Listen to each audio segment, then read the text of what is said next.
بسم اللہ الرحمن الرحیم۔ السلام علیکم۔ سیرت النبی باب ہفتم۔ اسی طرح ان کے ساتھ یہ واقعہ پیش آیا۔ ایک مرتبہ وہ آپ کو عکاظ کے میلے آئیں۔ جاہلیت کے دور میں یہاں بہت مشہور میلہ لگتا تھا۔ یہ میلہ طائف اور نخلا کے درمیان میں لگتا تھا۔ عرب کے لوگ حج کرنے آتے تو شوال کا مہینہ اس میلے میں گزارتے، کھیلتے کودتے اور اپنی بڑائیاں بیان کرتے۔ حلیمہ سعدیہ آپ کو لیے بازار میں گھوم رہی تھیں کہ ایک کاہن کی نظر آپ پر پڑی۔ اسے آپ میں نبوت کی تمام علامات نظر آ گئیں۔ اس نے پکار کر کہا، لوگو، اس بچے کو مار ڈالو۔ حلیمہ اس کاہن کی بات سن کر گھبرا گئیں اور جلدی سے وہاں سے سرک کر گئیں۔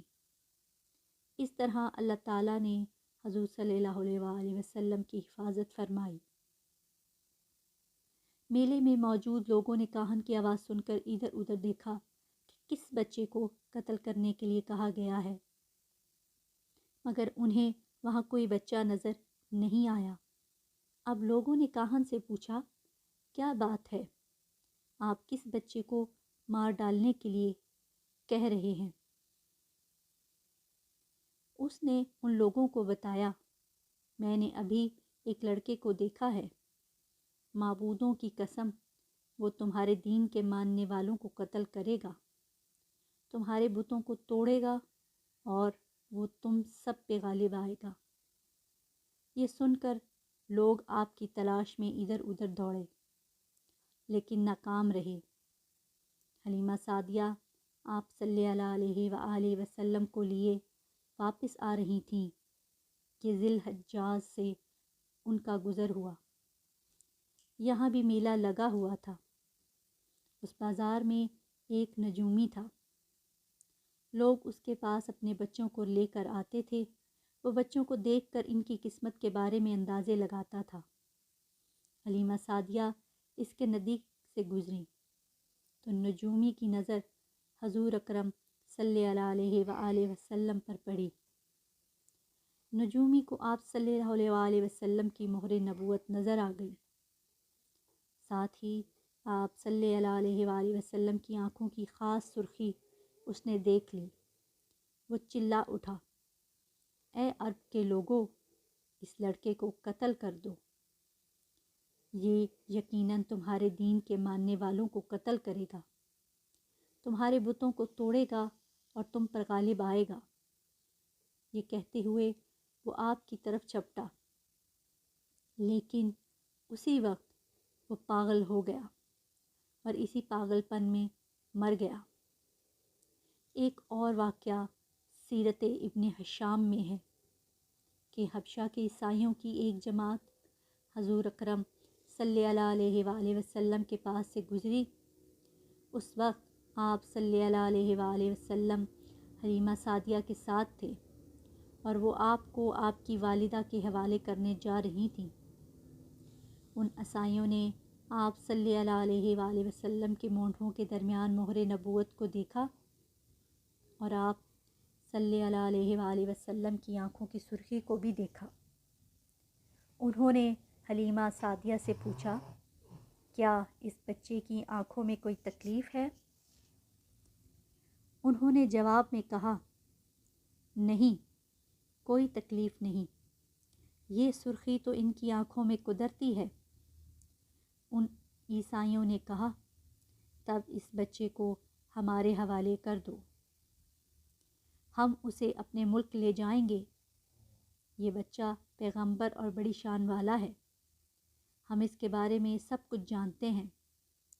حلیمہ سعدیہ یہ سنتے ہی وہاں سے جلدی سے دوڑ چلی گئیں، یہاں تک کہ آپ صلی اللہ علیہ وآلہ وسلم کو آپ صلی اللہ علیہ وآلہ وسلم کی والدہ کے پاس پہنچا دیا۔ ان واقعات میں جو سب سے اہم واقعہ ہے وہ سینہ مبارک چاک کرنے والا تھا۔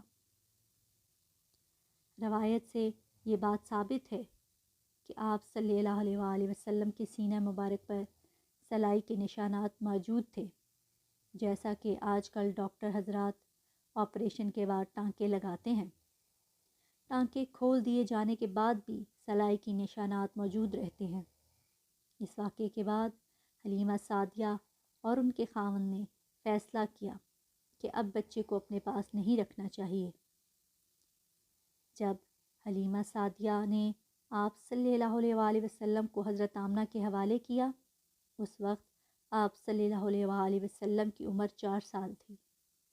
ایک روایت یہ ملتی ہے کہ اس وقت عمر شریف 5 سال تھی۔ ایک تیسری روایت کے مطابق عمر 6 سال ہو چکی تھی۔ جب حلیمہ سعدیہ نے آپ صلی اللہ علیہ وسلم کو حضرت آمنہ کے حوالے کیا تو اس کے کچھ دنوں بعد حضرت آمنہ انتقال کر گئیں۔ والدہ کا سایہ بھی سر سے اٹھ گیا۔ حضرت آمنہ کی وفات مکہ اور مدینہ کے درمیان ابوا کے مقام پر ہوئی۔ آپ کو یہ دفن کیا گیا۔ ہوا یہ کہ آپ صلی اللہ علیہ وسلم کی والدہ آپ صلی اللہ علیہ وسلم کو لے کر اپنے مہکے مدینہ منورہ گئیں۔ آپ صلی اللہ علیہ وسلم کے ساتھ ایمن بھی تھیں۔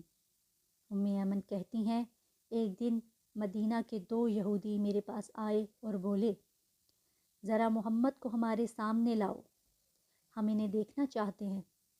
وہ آپ صلی اللہ علیہ وسلم کو ان کے سامنے لے آئیں۔ انہوں نے اچھی طرح دیکھا، پھر ایک نے اپنے ساتھی سے کہا، یہ اس امت کا نبی ہے اور یہ شہر ان کی ہجرت گاہ ہے، یہاں زبردست جنگ ہوگی، قیدی پکڑے جائیں گے۔ آپ صلی اللہ علیہ وسلم کی والدہ کو یہودیوں کی اس بات کا پتہ چلا تو آپ ڈر گئیں اور آپ صلی اللہ علیہ وسلم کو لے کر مدینہ کی طرف روانہ ہوئیں، مگر راستے میں ہی ابوا کے مقام پر وفات پا گئیں۔